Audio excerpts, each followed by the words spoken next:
Oke, ketemu lagi dengan saya dalam rangka social distancing, nyantai di rumah, work from home. Ini adalah konten yang idenya datang dari pertanyaan gue ke Instagram. Gue nanya sama Instagram, lu pengen gue bikin konten apa nih, biar lu betah di rumah. Gue bikinin nih di YouTube atau di podcast untuk membantu lu nggak apa ya, nggak cemas. Lu bosen di rumah, gue pengen keluyuran gitu, supaya lu bisa tetap santai di rumah dan nggak membantu meningkatkan risiko penyebaran COVID-19 atau Corona. Nah, video ini adalah video yang akan ngebahas rekomendasi stand-up comedy special yang ada di Netflix.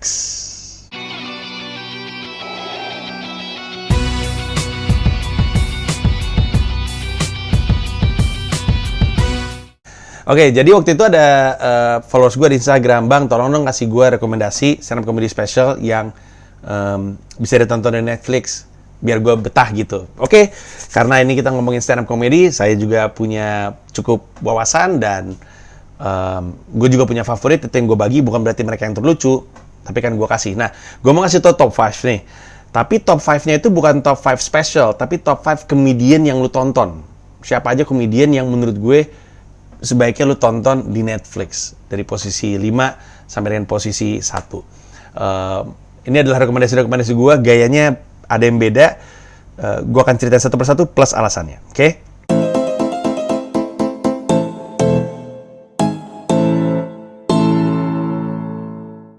Di posisi kelima, stand-up comedian yang mesti lu tonton di Netflix adalah Bill Burr. Bill Burr adalah, dia mungkin bukan stand-up comedian yang ada di levelnya CK atau Gervais atau Kevin Hart atau Chris Rock dan segala macamnya. Tapi dia salah satu yang gue suka. Dia juga sangat dihormati di sirkuit stand-up comedy atau komedian di Amerika, bahkan juga dunia. Dan dia tuh gaya stand-up-nya tuh ngomel.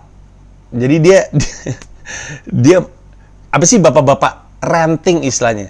Jadi mungkin agak mirip kayak Adriano Colby dalam hal, kalau kita nonton Adri kan kayak ngeliat bapak-bapak ngomel tuh lucu gitu. Nah, Bill Burr tuh kayak gitu.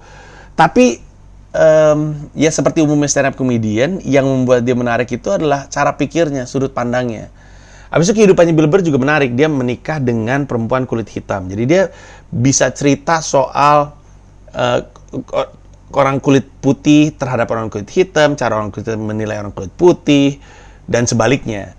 Dan dia pemarah, dia cerita bahwa gue punya masalah dengan marah-marah gitu, dan gue bisa memaklumi kalau misalkan gak ada stand up comedy, itu orang udah gila kali. Si Bill Burr juga punya podcast tuh yang bisa lo dengerin.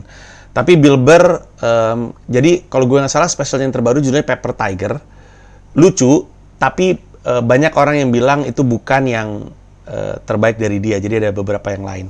Jadi lu tonton si Bill Burr di Netflix, ada beberapa spesialnya, silahkan lu cek sendiri. Itu di posisi kelima. Di posisi keempat, stand up comedian yang harus lu tonton di Netflix adalah Eddie Murphy. Tontonlah Delirious. Oke? Eddie Murphy itu kan legendaris ya. Eddie Murphy itu kayak Rian Adriandi.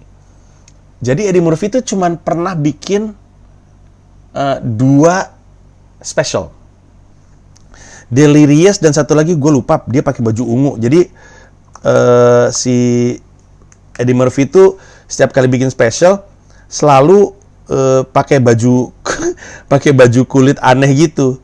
Nah, terus si specialnya yang pertama itu, kalau gue nggak salah, direkamnya di Constitution Hall di Washington DC, tempatnya Chris Rock bikin specialnya dia yang jadi favorit gue, yang judulnya Never Scared, favorit gue. Itu special yang bikin gue pengen jadi stand up comedian tuh, Never Scared. Oke, jadi si Eddie Murphy pernah bikin 2 stand up comedy special. Yang pertama judulnya Delirious, bener kan? Direkam tahun 83 di Washington DC. Abis Delirious sukses, dia bikin lagi Raw tahun 87. Ya. Raw di Madison Square Garden. Ya.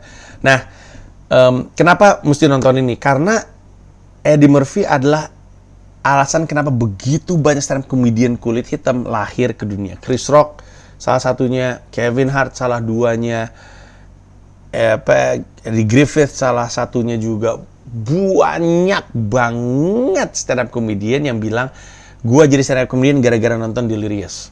Dan Delirious itu brilian banget. Ada banyak beat-beatnya dia yang nempel di kepala gua. Salah satunya adalah ibunya yang kalau ngelempar sepatu hak kayak bumerang, jadi pas dilempar bisa balik lagi. Keren sekali. Terus ada ngomongin soal dia diomelin Bill Cosby, soal dia ngomong jorok.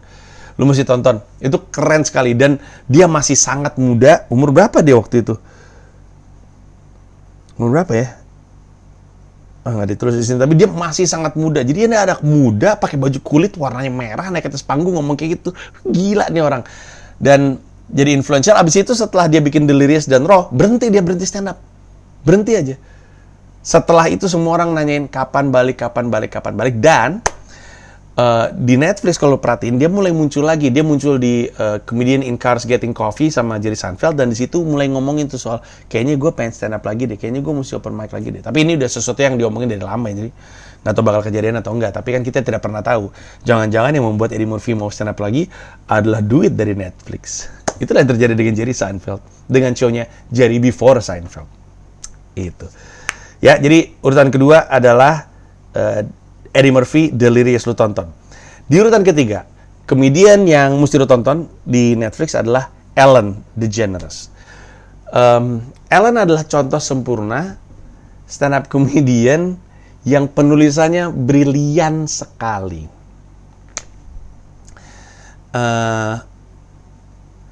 Tadinya gue mau ngomong bahwa Ellen tuh contoh stand-up comedian yang bisa bikin materi spesial, tapi nggak menyinggung orang. Tapi itu tidak tepat juga, karena Ellen sebenarnya menyinggung orang juga. Nggak ada yang selamat. Tapi kalau kita ngeliat ini tulisannya rapi banget, kayak nggak ada niat untuk ngejatuhin atau ngejelek-jelekin orang, tapi lucu sekali. Ellen jago banget dengan timing, dengan pace, dengan pemilihan diksi, cara pikir yang aneh. Dan spesialnya yang terbaru, judulnya Relatable, adalah spesialnya dia setelah sekian lama. Coba gue cek sekarang ya. Ellen DeGeneres, coba kita buka Wikipedia. Jadi Ellen itu, coba mana nih bibliografi, mana ya? Mungkin bibliografi spesial ya? Bukan nih. Mana sih diskografi? Audiobook, video game, executive producer, television, filmografi. Gimana sih? Kalau gua nggak salah, jadi Ellen tuh pernah bikin special sekali, terus udahan, habis itu dia muncul lagi. Lu mana sih? Kok aneh sekali kok. Ini dia. Sebentar. Nah, ini dia. Di tahun 2018, DeGeneres appeared in a new stand-up special Relatable for Netflix setelah 15 tahun tidak stand up. Itulah kenapa salah satunya Relatable jadi spesial sekali. Bagus deh, beneran bagus deh. Ellen, salah satu Ernest Prakasa mengidolai sekali Ellen, dan dua komedian ini punya satu kesamaan. Mereka bisa bikin punchline tanpa harus teriak-teriak atau harus act out gila-gila. Kalau lu nonton Ernest kan bisa bikin punchline kayak dia lagi bergumam gitu. Kalau gue nggak bisa tuh, gue pelawak lebay. Kayak gue kalau ada punchline tuh, ini punchline-nya gitu. Ini loh punchline-nya, nih lu lihat nih punchline-nya. Jadi gue treatment. Kalau Ernest enggak, dan menurut gue karakteristik itu mirip juga dengan Ellen. Ellen juga nggak yang ini punchline-nya, nggak kayak gitu. Keren ya. Jadi di posisi ketiga silakan nonton Ellen DeGeneres. Nah, di posisi kedua, stand up comedian yang gue rekomendasi untuk lu tonton di Netflix adalah Anthony Jeselnik. Nah, gue tahu dia nama asing buat lu. Bahkan kayaknya lu nulisnya aja nggak tahu gimana. Anthony kayak biasa, Jeselnik tuh Jesselnik. Jeselnik. Kenapa? Mana cara ngomongnya? bayangin stand up comedian yang di atas panggung personanya itu, dia tuh kayak bikin karakter. Personanya itu sok keren, sok jahat, bukan sok jahat ya, maksudnya sok keren, sok iye, sok paling pinter, tapi goblok. Tapi bukan cuma goblok, pemikirannya tuh ada yang jahat-jahat gitu. Tapi gue yakin ada yang tersinggung. Tapi kebanyakan orang tuh mungkin nggak tersinggung karena tapi ini pasti joke gini. Nggak mungkin bener. Masa sih gitu? Ini pasti joke lah gitu. Jadi orang juga nggak akan ngamuk-ngamuk banget karena dia tahu this is definitely just a joke gitu. Tapi nonton Anthony Jeselnik adalah pengalaman stand up yang berbeda sama sekali. Itulah kenapa gue merekomendasi Anthony Jeselnik. Lu tonton deh dia, dan stand up comedy specialnya di Netflix tuh ada beberapa. Coba gue cek. Dia itu coba Anthony Jeselnik. Salah deh, salah ketik saya. Jeselnik.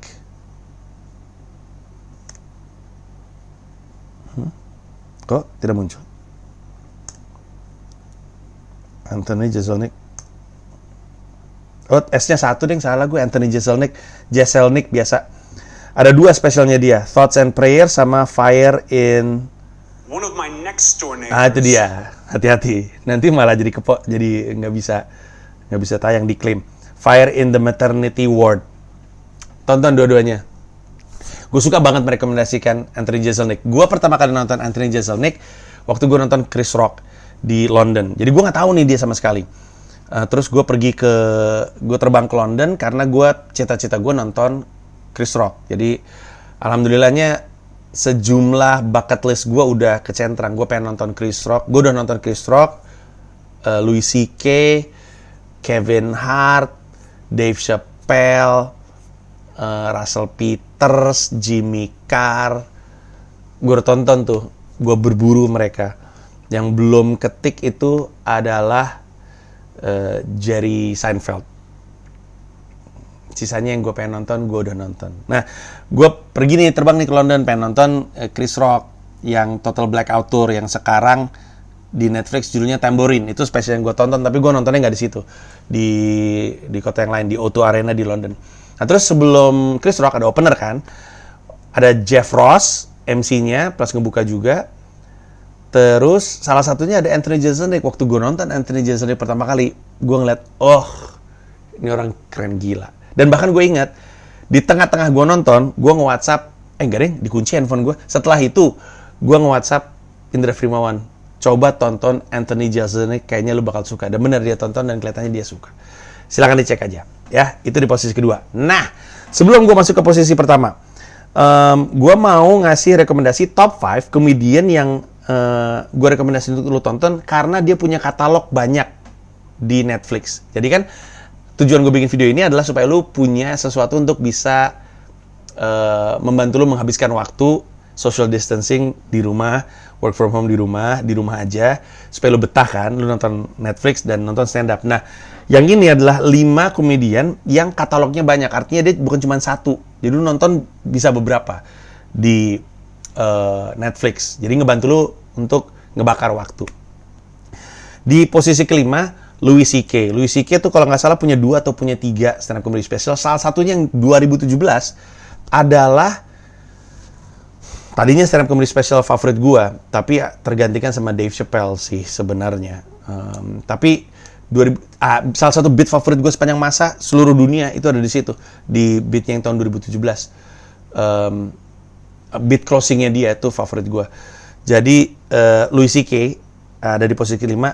Satu lagi komedian yang katalognya lumayan di Netflix adalah Cat Williams, komedian kulit hitam, pendek, rambutnya lurus, dan gila. Gue tahu nih mungkin gak selera semua orang ya, tapi kalau lu suka stand up komedian yang kulit hitam, nonton Cat Williams. Dia kayaknya punya 3 stand up comedy special di Netflix. Kemudian di posisi selanjutnya, stand up comedian yang punya banyak katalog di Netflix adalah Marc Maron. Oke, Marc Maron adalah stand up comedian yang secara rasa juga sangat mengingatkan gue sama Adriano Colby. Dia, Bill Burr, Mark Maron tuh kerjanya ngomel kan, bapak-bapak ngomel. Nah tuh Mark Maron tuh bapak-bapak ngomel. Mark Maron bahkan cuma duduk doang di atas stool, duduk aja ngomel gitu. Bener-bener kayak bapak-bapak udah sebel sama dunia gitu dia. Dan dia juga, kalau nggak salah dia punya 3 stand up comedy special di Netflix. Bisa lo tonton. Ngomong-ngomong, Mark Maron tuh ada di film Joker. Lo ingat nggak waktu Robert De Niro nyamperin Joker di dalam ruang ganti baju, terus si Robert De Niro ditemenin sama satu bapak-bapak di sampingnya kumisan, itu Mark Maron. Mark Maron juga punya podcast, bisa lo nikmati. Satu lagi, stand up comedian yang bisa lo tonton di Netflix karena katalognya lumayan adalah Iliza. Iliza ini, gue lupa nama panjangnya ya, karena susah sekali. Iliza itu Iliza Schlesinger. Dia punya 5: Unveiled, Elder Millennial, Confirmed Kills, Freezing Hot, sama The Iliza Schlesinger Sketch Show. Tuh, ya benar. Jadi Iliza ini, jadi ada karena Netflix itu benar-benar pengen punya katalog lengkap ya. Jadi ada banyak banget sekarang, kemudian tiba-tiba muncul ke permukaan. Nah, tadinya Iliza tuh bukan nama yang akan lu sebut ketika lu tanya siapa stand up comedian perempuan sebelum era Netflix ya. Kayaknya kalau misalnya lu tanya stand up comedian perempuan, maksudnya sebelum Netflix, ya biasanya Ellen gitu, atau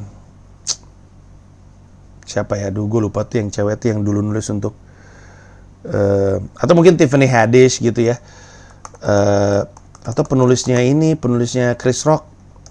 Gue lupa mulu, lucu banget. Gue punya DVD-nya di sini. Oh, by the way, sebelum Netflix, gue tuh koleksi DVD-nya. Tuh udah banyak banget nih DVD stand up. Mungkin kapan-kapan kalau gue punya cafe atau punya comedy club, gue jadiin tayangan aja di situ, jadi orang bisa nonton. Mana ya?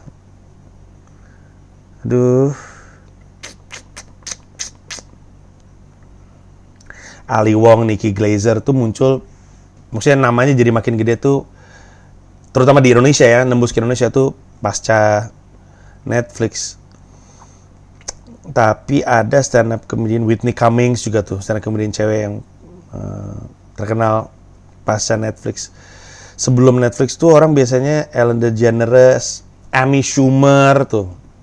Amy Schumer tuh biasanya orang udah dengar duluan namanya sebelum ada Netflix, bahkan namanya udah muncul. Karena mungkin Amy Schumer juga nulis dan main film juga ya. Aduh siapa sih? Kok gue lupa? Dia pasti ada yang pada teriak-teriak namanya. Maaf ya, gue nggak denger teriakan-teriakan itu. D.L. Hughley salah satu favorit gue, mesti nonton tuh. Nah, kalau suka yang account-nya liar, nonton Sebastian Maniscalco. Ya Allah, siapa sih itu? Nih gue lagi scroll deh, nggak muncul lagi namanya. Nama si komedian itu. Ya Allah. Tidak bisa saya harus. Jadi stand up comedian yang lagi gue cari namanya ini adalah seorang stand up comedian perempuan kulit hitam dan lesbi. Dia menikah dengan perempuan Prancis. Nah, untuk waktu yang cukup lama dia tuh penulisnya Chris Rock. Bahkan kalau nonton nih cewek nih stand up comedian manggung, pas lu denger cara ngomongnya atau cara berkomedinya mirip banget sama Chris Rock. Dan karena memang dia nulis untuk Chris Rock untuk waktu yang cukup lama. Terus dia bikin special sendiri. Allahu Akbar, kenapa nggak muncul? Gue search stand up comedy, ampun. Mana sih? Impossible, giliran gue nggak cari, tiba-tiba dia nongol. Sekalian gue cari. Bentar ya, bentar. Mana sih lu? Bentar ya. Bentar gue intip di sini. There you go. Wanda Sykes, ketemu DVD-nya di situ. Wanda Sykes.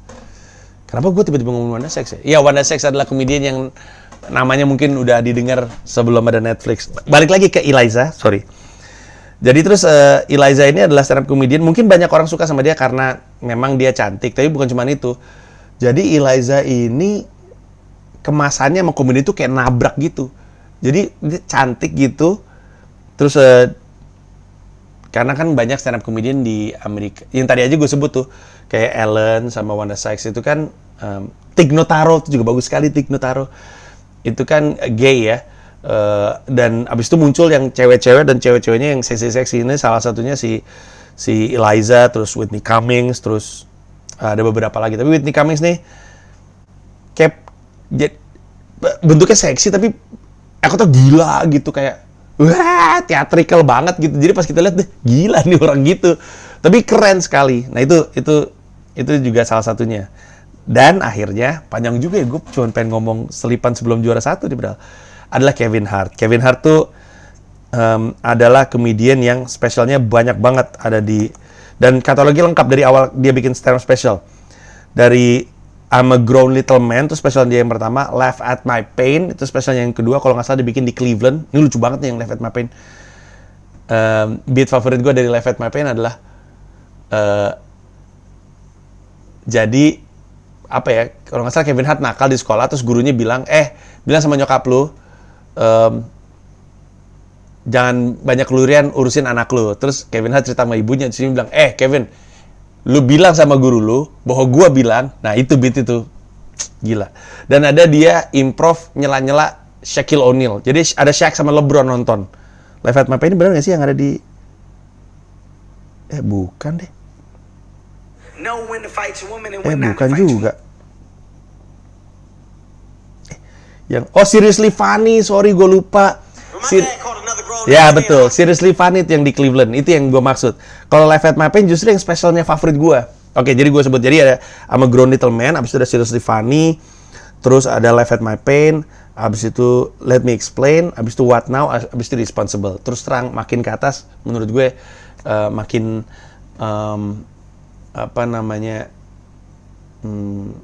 nggak jadi favorit gue lah. Favorit gue itu yang adalah Laugh at My Pain, abis itu Seriously Funny. Laugh at My Pain itu ada beat favorit gue soal kartu kredit. Itu karena keresahan banyak orang, keresahan gue juga pada zamannya. Malu gitu kalau misalkan pakai kartu kredit abis itu decline gitu. Saya ingat sekali. Nah dia ada 1, 2, 3, ada 6.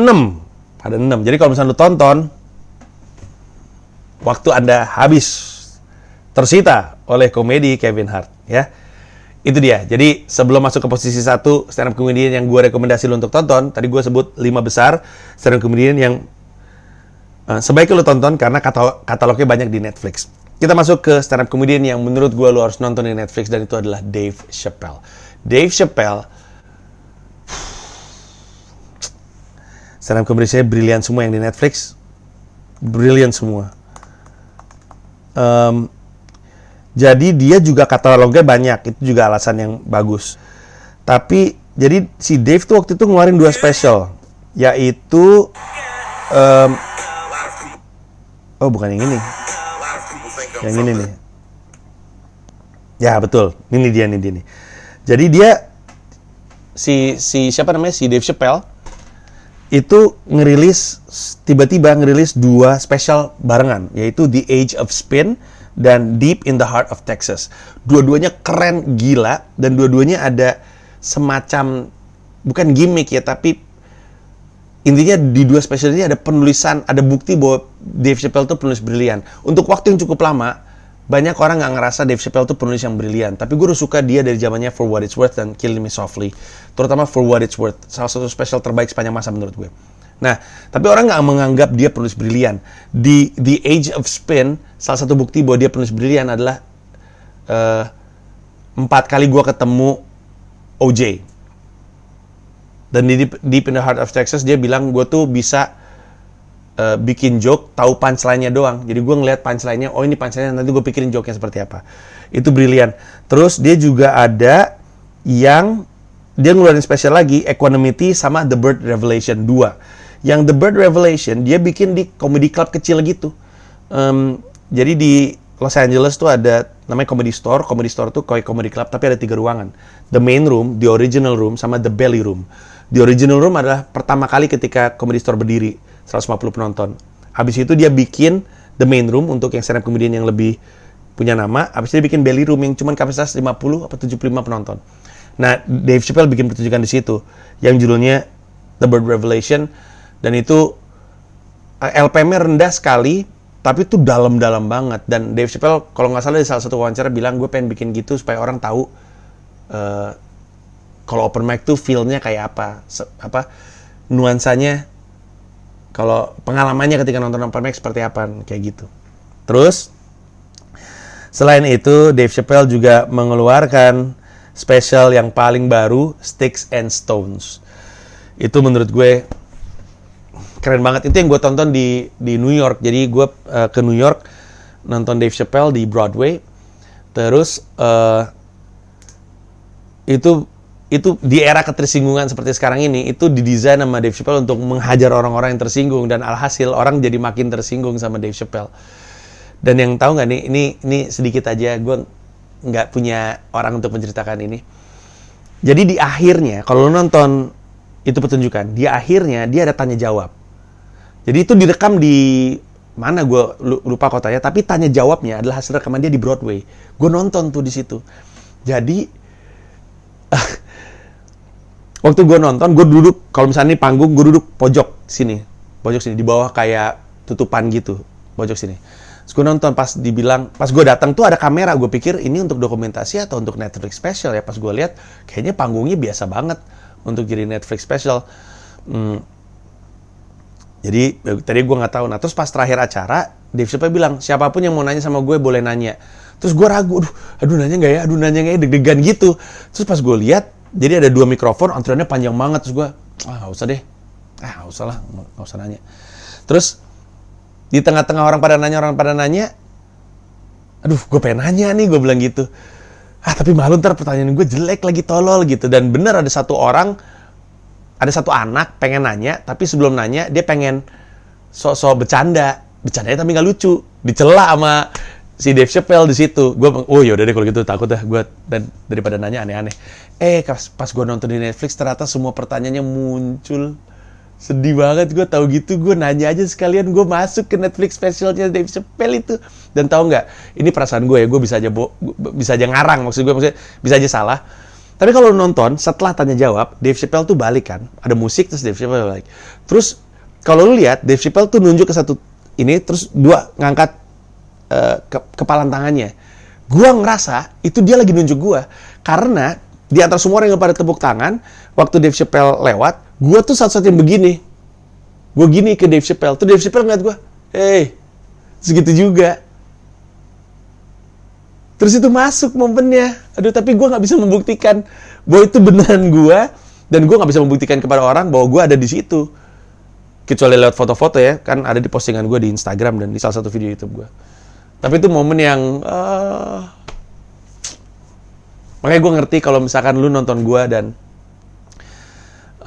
lu ingin bukan menghabiskan, misalnya lu merelakan waktu lu untuk ngantri sama gue, untuk foto sama gue, dan lu tahu gue menyediakan itu. Gue mau sampai jam 2:30 pagi gue tetap ada untuk lu, untuk foto-foto yang di Jakarta ya. Kenapa? Karena gue tahu perasaan itu. Gue tahu perasaan dilihat, dinotis sama idola, gue ngerti banget, dan gue pengen ngasih perasaan yang sama dengan lu. Tapi maaf, nggak semua orang bisa foto bareng sama gue, karena kan yang nonton di Istora kan 7.500, makanya yang bisa nonton sama gue adalah 2.500 orang pertama yang beli tiket di periode Wong Soyuda nanti tanggal 20 Juni, karena gue nggak mungkin bisa foto sama 7.500 orang, mati kali gue. Orang foto sama 2.500 orang aja kelar 2:30 pagi. Jadi ya, kalau misalnya pengen foto bareng sama gue di Istora, pastiin tanggal 20 Juni, lu adalah 2.500 orang pertama yang beli di periode tersebut. Di periode Wong Soyudan tuh gue jual 3.000 tiket. Nah, lu kalau masuk ke 2.500 orang pertama, dapat kartu prioritas, nanti kita foto bareng. Atau lu jadi 200 orang pertama, cuma 200 orang pertama yang beli, dan lu bisa nongkrong di Komika Lounge, abis acara gue samperin lo. Kita ngobrol di situ, ntar foto-foto juga. Di kota-kota lain, 500 orang pertama yang beli tiket di periode Wong Soyudan yang bisa foto-foto sama gue. Mohon maaf, nggak bisa semuanya foto, tapi itu karena gue lebih khawatir dengan kesehatan penonton gue, plus kesehatan gue sendiri. Terus terang, gue nggak boleh ugal-ugalan seperti dulu lagi. I'm not young anymore, so. Tapi gue akan menyelesaikan antrian itu berapapun banyaknya, ya, terutama untuk yang di Jakarta. Terima kasih banyak. Itulah tadi rekomendasi gue untuk 5 5 stand up comedian yang gue rekomendasi untuk tonton di Netflix. Silakan ditonton. Tetaplah di rumah sampai akhirnya pemerintah bilang boleh keluyuran. Tapi sebelum itu tetap di rumah, tetap social distancing atau physical distancing istilahnya pemerintah, work from home tapi di rumah aja tapi kerja, tetap produktif, tetap memutar roda ekonomi, tetap membantu saudara-saudara kita yang terkendala karena nggak bisa beraktivitas ya. Makasih banyak udah nonton dan informasi tentang tur gua. Tadi kan gua ngebahas sedikit tentang turnya, tentang foto-foto, ada di tersinggung-oleh-panji.com. Tersinggung-oleh-panji.com. Ya, dan kalau lu cari stand up comedy Indonesia, tadi kan luar negeri, masuk ke comika.id. Sekian dari gua. Terima kasih banyak. Goks.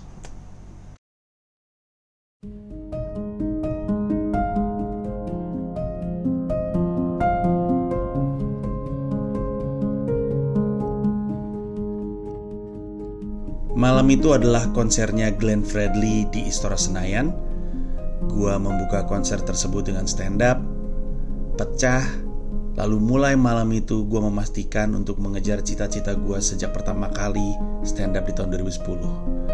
Gua harus punya pertunjukan di Istora Senayan, Jakarta. Dan sejak itu, semua usaha gua yang lu lihat, semua pertunjukan yang gua bikin adalah langkah demi langkah yang gua ambil supaya bisa terjadi, dan akhirnya terjadi tanggal 20 Desember 2020. Gua akan manggung di sebuah tempat di mana artis-artis dunia pernah mengisi. Maroon 5, Bruno Mars, Simply Red. Dan gua akan jadi pelawak pertama di sana, dan gua minta ditemenin lu untuk duduk mengisi kursi-kursi ini.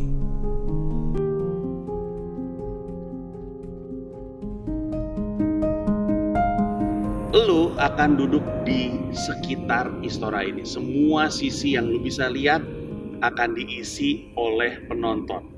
Dari pojok ke pojok, termasuk yang di belakang gua, termasuk di area lantai. Semua ini akan diisi kursi. Nah, kalau pertanyaannya adalah panggungnya di sebelah mana? Di sini. Panggungnya tepat di tengah Istora Senayan, melingkar.